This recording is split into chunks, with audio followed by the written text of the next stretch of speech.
O vizinho tá usando uma motosserra para terminar de assinar uma pessoa ali do lado. Então, talvez vocês comecem a escutar alguns barulhos de motosserra e eu vou pedir para vocês terem um pouquinho de paciência. Eu acho que talvez o microfone corte um pouquinho esse ruído, mas se não cortar, vocês já sabem. Qualquer coisa, não tem o que fazer, né? Café? Sabe aquela sensação de que tem alguma coisa errada, mas você não sabe exatamente o que que é? É como um sentimento estranho que tenta te alertar sobre algum perigo que ainda não foi identificado. É quase como algo instintivo. Hoje a gente vai falar um pouquinho sobre o Uncanny Feeling, que é uma das técnicas que, quando é muito bem aproveitada, proporciona alguns momentos que ficam para sempre na nossa cabeça. É aquele sentimento que precede o horror, um sentimento que muitas vezes é pior do que até a própria figura do monstro. Your exercise. See over the rainbow.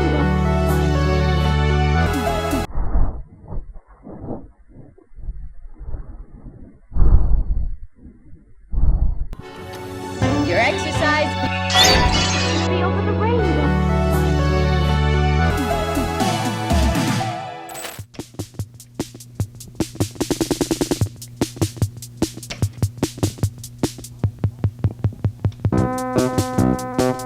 I bite at the hand that feeds me, slap at the face that eats me. Some kind of animal cannibal. Animal cannibal.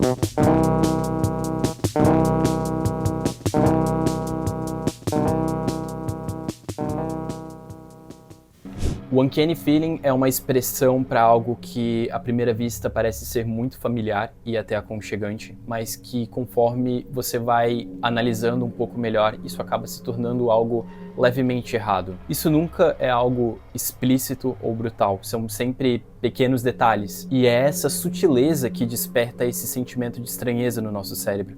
É para eu sentir um conforto ou para eu ficar em estado de defesa? Esses pequenos detalhes que eu citei são coisas que são diferentes do habitual e que, quando você domina, você sabe muito bem como brincar com essa técnica, seja por conta do som, da iluminação, um silêncio muito prolongado ou até uma repetição de algo comum, mas que torna a situação um pouco incomum.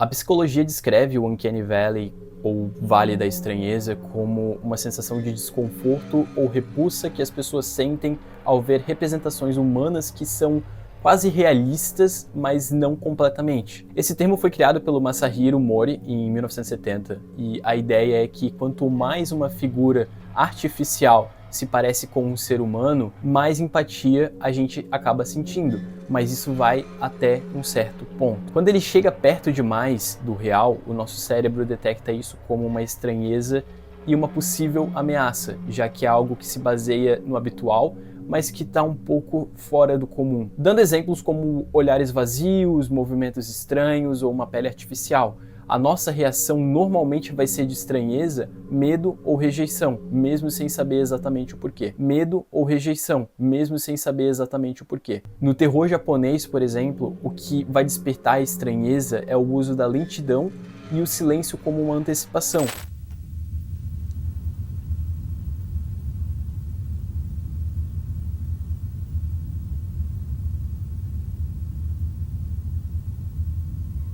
O que torna isso um artifício para uma boa apresentação de uma ameaça. É quase que como um adjetivo indireto para um sujeito oculto. O sujeito oculto, no caso, seria a ameaça em si, seja um monstro, um fantasma ou até mesmo um demônio.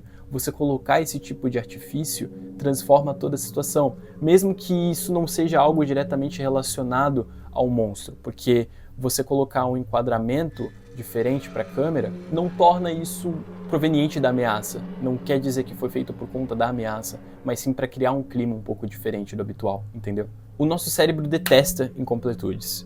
Quando alguma coisa está um pouco fora do lugar, mas a gente não sabe o que é, a gente fica em estado de alerta. E essa ansiedade que é gerada da expectativa é biológica e é mais angustiante que a reação do susto ou do medo palpável em si. Isso é muito utilizado em terror psicológico e analog horror, por exemplo, que inclusive eu acabei de fazer um vídeo sobre. Por exemplo, eu disse que quando alguém entende esse conceito e aprende a dominar ele, essa pessoa tem uma ferramenta muito poderosa e pode gerar alguns traumas nas pessoas, certo?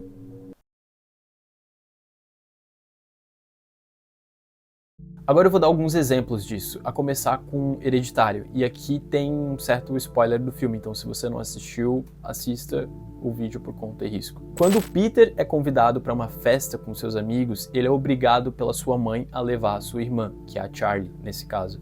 Só que essa é uma festa de adolescentes, então é claro que algumas coisas lá vão acontecer, coisas que crianças não deveriam ver, ouvir ou fazer. A Charlie sofre com alergia a nozes e quando ela come alguma coisa com nozes, que eu não lembro se é uma torta, um biscoito, alguma coisa assim, as coisas acabam saindo do controle. E depois um acidente acaba sendo causado pela irresponsabilidade do Peter, que estava chapado numa festa de adolescentes. E por conta disso, a Charlie acaba morrendo. O pior vai vir agora. Depois da morte da Charlie, uma tensão maior acaba se instaurando no meio dessa família. O Peter sabe que ele tem culpa disso e ele sabe que a mãe dele culpa ele por isso, mesmo que até então ela ainda não tenha falado nada sobre isso, mesmo se passando alguns dias depois disso. Você, como espectador, consegue ver que essa conversa ainda não aconteceu e que a família está evitando falar sobre esse grande elefante na sala. O Uncanny Valley, ou a estranheza nessa situação, vem na famosa cena do jantar. É lá que nós temos os 3 membros da família reunidos, o pai, a mãe e o filho, quase contra a vontade deles, para fazer uma refeição. O clima tá bem desagradável, mas o estranho é que a mãe do Peter não age conforme você pensa que ela deveria agir. Ela não parece estressada, ela não parece com ansiedade, ela parece até feliz e ela até se comporta de uma maneira natural. Até que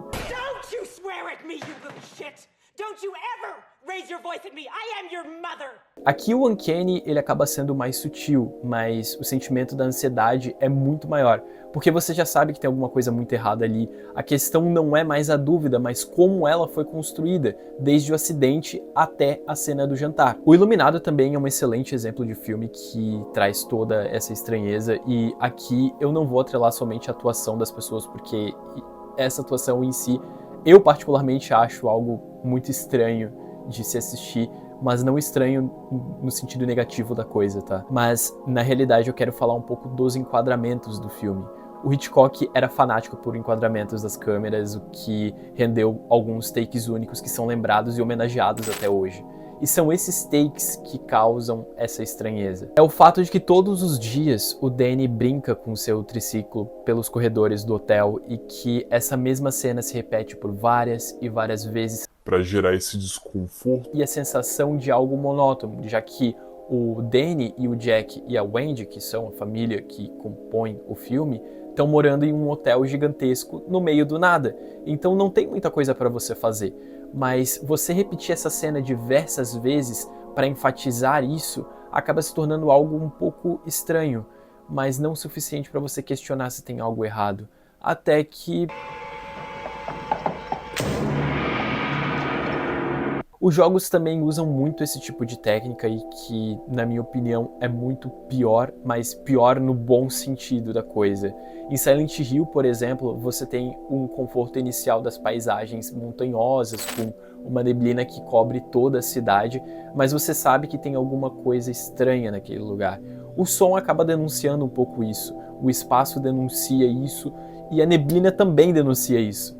Em PT, o uso da repetição de coisas é o que faz você ter uma certa estranheza pelo jogo, já que isso acaba quebrando a quarta parede. Imagina em um jogo você tá acostumado a passar de fase e para você passar de fase, a rotina natural de um jogo é você terminou uma fase, você vai pra próxima. Mas imagina que você tá jogando um jogo, você terminou a primeira fase e de repente ela só reinicia, sem mais nem menos, sem dar nenhum contexto. Agora imagina que essa fase é um corredor de uma casa abandonada e que quando você passa pela porta que te tiraria daquele corredor, você tá lá no mesmo corredor de novo. E isso, obviamente, é muito estranho, mas não é a única coisa estranha nesse jogo. E por fim, em Doki Doki, um jogo que, a princípio, é algo bem simples, com mecânicas de fofoca e namoro, onde seu objetivo é conquistar uma das meninas do clube de livros que você frequenta. Um jogo feito nos moldes daqueles jogos mais simples que a gente costumava jogar na nossa infância em sites como Clique Jogos, quando, sei lá,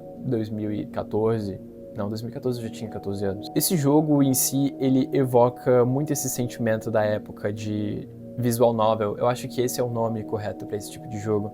porque é um jogo literalmente sobre fofoca. Mas por que essa menina parece saber tanto sobre você? Pra concluir, eu gosto muito desse tipo de terror, porque, como eu disse, é quase como um adjetivo para uma situação que tá prestes a estourar. A atmosfera que se cria por conta desses mínimos detalhes tem um efeito gigantesco na sua percepção e pode fazer com que você se lembre para sempre dessa experiência.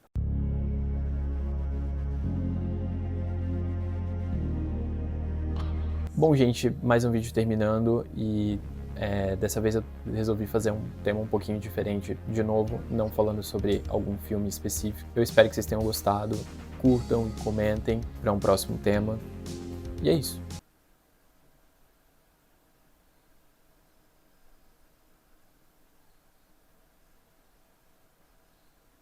Pode fechar o vídeo.